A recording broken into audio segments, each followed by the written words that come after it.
It's a beautiful sunny afternoon here in Fort William, but that sun is on its way down and I'm still 3.5 hours from home and I've got to do it in my Model Y Juniper. Now, on the old car, I knew exactly what the Matrix headlights were like. They were brilliant, but they're a bit different on this car.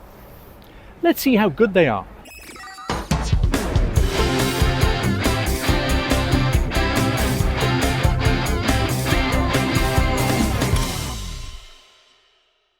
Hello again YouTube and welcome back to Just Get a Tesla, and I'm standing here in what suddenly is a very noisy Fort William car park as this big diesel truck comes in. But fear not, electric fans, because we have also got electric coaches charging up behind me. Anyway, a long way to go on the way home, and the Matrix LED headlights on my new Tesla are a completely different design to the old one. I haven't really done a lot of night driving since I got the car, but it will definitely be dark by the time that I get home. So there's only one thing to do, and that's get on with it. We're on our way out of Fort William. It's 3 o'clock in the afternoon, so there's an hour and a half or so of daylight left and 3.5 hours of journey time to run. As I say, it is going to get dark, and it's going to get dark relatively quickly. So this is going to be an interesting demonstration of the Matrix LEDs on the new Model Y. Again, very different to the previous car in terms of shape, in terms of positioning on the nose. It is different. I have driven the car in the dark, but as I say, not a lot. So there's something to see, and you are going to see it as we go further north. And can I just on a personal note say how fantastic it is that I live in a place where I drive north from Fort William to go home. It blows my mind every time. This used to be at the end of a long push northwards. Now, no, I've still got 147 miles to go. I mean, yeah, I love where I live. It's not even 20 past 3 and the light levels are already dropping, and the reason for that is very simple. The sun has now set. It's not set below the horizon, but it's set below the surrounding mountains. So that's it. It's indirect light now for not very long, so it's just going to get darker and darker and darker the further northeast that I go. This is going to be great. You want a proper test of the headlights and what this car's like in the dark? You're going to get it. Keep watching. This video is brought to you by Milibricks, my online store for Lego compatible military themed brick building toys. And as you've probably been noticing, I'm growing this RAF style moustache for Movember, so it's probably good that I sell fantastic RAF kits like this Eurofighter Typhoon. If you want to get something like this for Christmas for yourself, then check out the Milibricks store and use the code GET20 for a fantastic 20% off in the run up to Christmas. We've got all kinds of different kits. Check us out. It's about 5 minutes after the previous clip. 5 minutes, and it's so much darker already. It is just going to get darker and darker now. You're already starting to see the headlights being picked up on the reflective chevrons, and the cat's eyes are being lit up again by the headlights. So let's just talk briefly about this. We are on auto lights, which means it switches them on and off automatically. We're on auto high beam, which means that it will put main beam on and it will do the matrixy thing around it.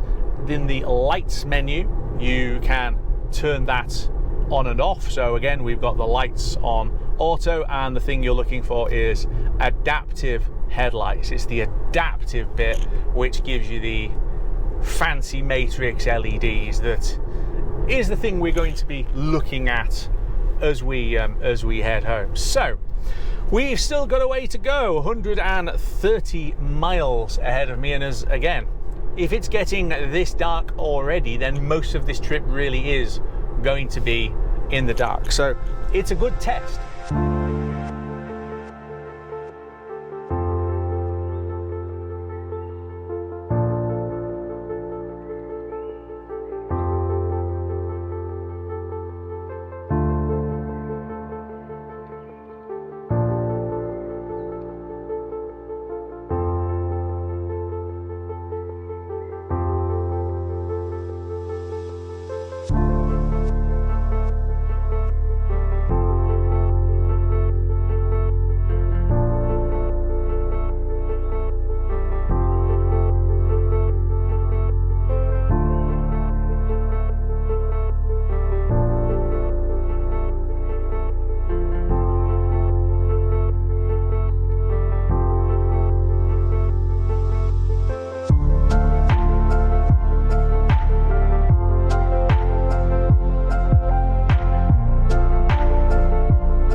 as you saw in the last clip, or one of the last clips there, the car won't go to adaptive main beam until it's dark enough. So it was greyed out. It is now dark enough, which is why I've got the big blue light on the screen, and why I've suddenly got significantly better illumination ahead. It's not gone properly dark yet. There's still a glow in the sky, but it's getting there. The point is that with the adaptive lights, I am not dazzling any of the guys in front, despite the fact that I am still running full main beam, because what it does is creates a hole, basically, so that the guys in front are not being dazzled because the main beam is being split. I'm hoping a little bit further on we'll be able to actually see that effect in full, because it is it's quite mesmerizing actually watching it do its thing. But the guys who are in front of me aren't having the mains directed straight into the guys in front aren't having the mains directed into their retinas, and when people are coming the other way, it's the same thing. So we've stopped, so it's automatically knocked itself off. The assumption is that you don't need main beam when you're stopped, which is very true. I would further argue that where you've got street lighting like this, and it's a 30 limit or a 20 limit as we often have now, that you also don't need main beam, but at the moment it's still giving us that, which I think they really need to reprogram. But hey, I'm sure that they can get there. The point is, when we get out of the village, it will come back on, and we're not going to dazzle anybody. So let's see that in action. So here's the end of the village. What happens? So initially, not a lot. Let's get around this bend and see when it kicks back into gear. So you can see again, at the moment it's got the main beam symbol greyed out. Let's see when it kicks back in. In the old car, I was able to push the stalk, and that would nudge them back into life. On this car, I can't do so. I suppose I could give the headlights a flash by pressing the button, but again, it still hasn't brought them into life, which is slightly annoying. Here also is the bit where it becomes a little bit wild, which is, as I understand it, and tell me in the comments if I've got this wrong, but as I understand it, the only way to force main beam on is to hold the button, okay, on the steering wheel. If I hold the button, they come on. I don't know whether that is adaptive or not. I think it's just full non-adaptive flash across all of the LED points, which is not going to be good for other people's retinas as they're coming the other way. So this is my only problem with adaptive main beam. It ran them when we came into the village back there and continued running them until we came to a stop, but it won't run them on this road here. And the only way to get them on is for me to press and hold the steering wheel button. It's now decided to keep them on now that I've released the steering wheel button, but I honestly, for the life of me, don't actually understand what the car is thinking when it's making these decisions about when to put them on and when to take them off again. And is there an override? You know, flicking the button where you are on, where it's obviously dark and the headlights are on, flicking the button, frankly, should make it think, okay, you want the mains on, and then keeping them on until maybe next time you tap the button and then knocking them off again. Exactly as it used to do with the old car, where you would push the stalk and it would trigger it on, and then you could push the stalk again and it would trigger it off. We really need that on the Juniper where there is no stalk, because the indicator stalk is now only the indicator stalk. On the previous car it was indicators, it was wipers, and it was main beam. Now it's indication only. Yeah, the new car is fantastic, don't get me wrong, but there are a couple of little things which have got worse. So people coming the other way now, I am running main beam. They are not flashing me because I am not shining light in their face. You kind of saw it then as the traffic cleared. You saw it start to illuminate the right hand side a little bit more and putting more light over onto the trees. So that's what it does. It basically just masks off a part of the beam range so that it's not dazzling people. Yeah, the guys went over there and it masked off this side, and again it's just done it here. It's seen the sign and it's pulled back, and it's not illuminating that quite as brightly. It is quite clever. It's not flawless, but it is quite clever. So one thing that this car does not have is a steering facility, so you don't get the beams going around corners. Now admittedly, this great big hairpin is probably a bit of an extreme example, but it's not steering around. It did mask out the truck as we were going around there. It'll mask this other truck, as in it's not going to shine violent lights in its face, but it's not steering as we're going. So that is just something to bear in mind. I honestly don't think it's a problem. I've never actually had cars with steerable headlights anyway, and I've never really felt like it's something that's missing. Is it one of those solutions looking for a problem? Well, it's maybe a brilliant piece of engineering that the designers can get behind, where they've got actual steering motors or some nonsense, but I'm not sure that you actually need it. Okay, it is now properly dark, as you can see, and it's also piddling down with rain again, which makes conditions actually slightly challenging, especially when you're on a I don't want to say a back road, because it's still an A classification road. It's just not a primary route like the A9 and then the A95 that we've been on. So we are basically cutting our way across country, Dufftown and Huntly and Turriff on my way home. And this is where the adaptive main beam is most useful, I think, because it really does project light an awful long way, and obviously it does so without blinding people, which is always good.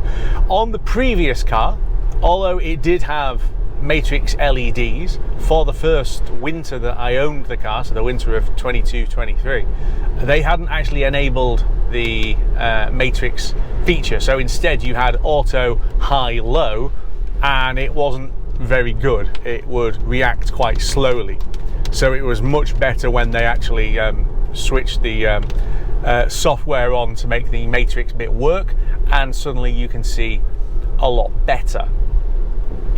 Just another thing actually, while we're talking about being able to see, this is the nighttime cockpit of the car, and there are things that we can do. So I have got the footwell lights turned off. The footwell lights also add lights in the door pockets as well. I actually think that they're quite bright, so if I go onto lights and switch those back on, so I've now got those on. For me, it's adding lights into places where I don't really want it, which is why I turn that off.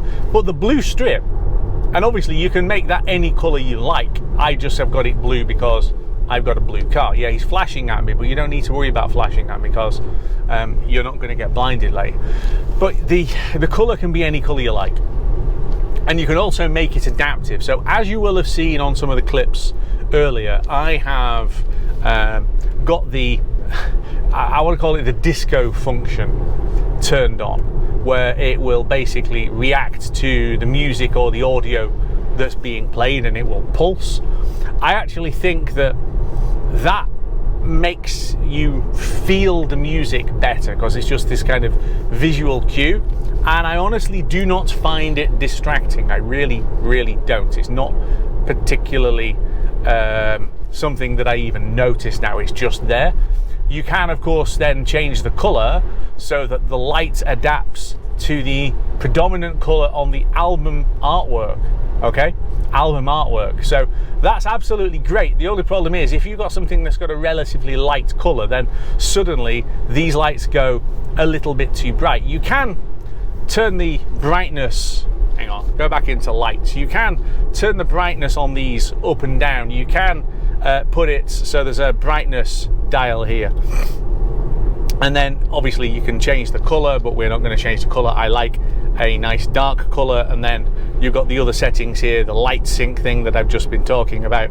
So there's lots of things that you can do, but I actually find these LED strips to be really good. They do add some premiumization, okay, to the vehicle. It looks the part, now it's got these strips. The old one didn't. So the other point is it does not reflect in the windscreen, and I have seen some aftermarket LED strips added, and I did add briefly myself, and it just reflected. This doesn't reflect. It's much better.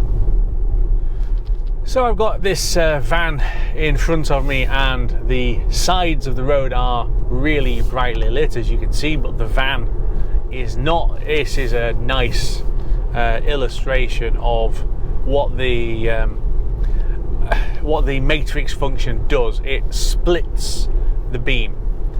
Oh, come on, stupid Tesla windscreen wipers that are still possessed by Satan. This whole this whole camera nonsense does not work for the wipers. They are on auto, yeah, and they're not wiping. And then you get other points where it's not raining at all and they're still wiping a lot. For the life of me, I don't understand A, how Tesla can get this so wrong, and B, why the Tesla Ultras never want to accept the fact that wipers are bad on Tesla because there isn't a rain sensor. Yeah, put a rain sensor in, it'd be fine. They took it out and said cameras only. The cameras cannot see the rain and react in a way that is proper and consistent. It is consistently inconsistent. Sometimes it works fine, most of the time it doesn't, and you never really know. And frankly, I'm a little bit sick of having to manually keep adjusting the damn thing.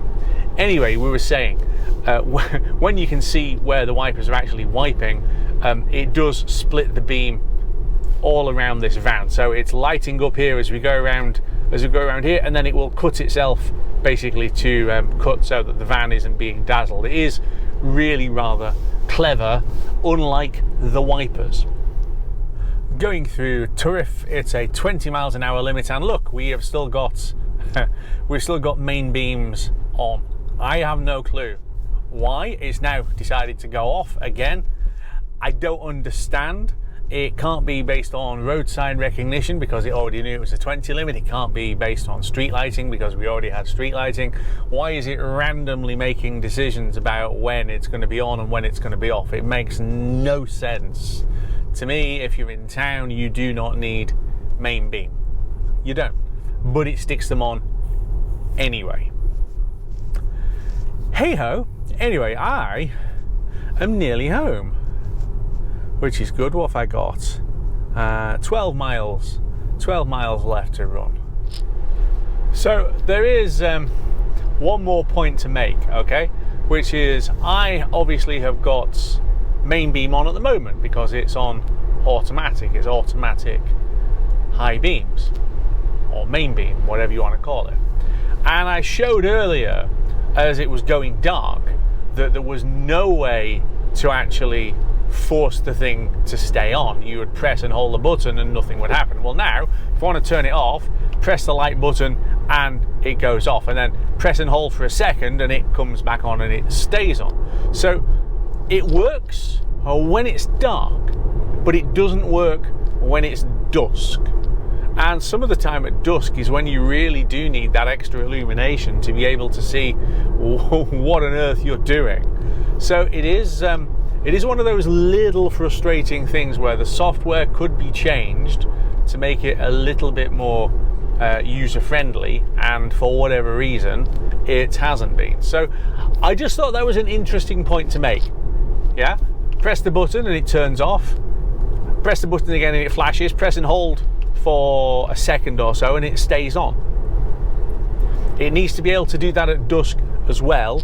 Similarly, there needs to be some more work done on its recognition of towns, because it's crazy that you're in an urban environment with auto high beams stuck on. Crazy.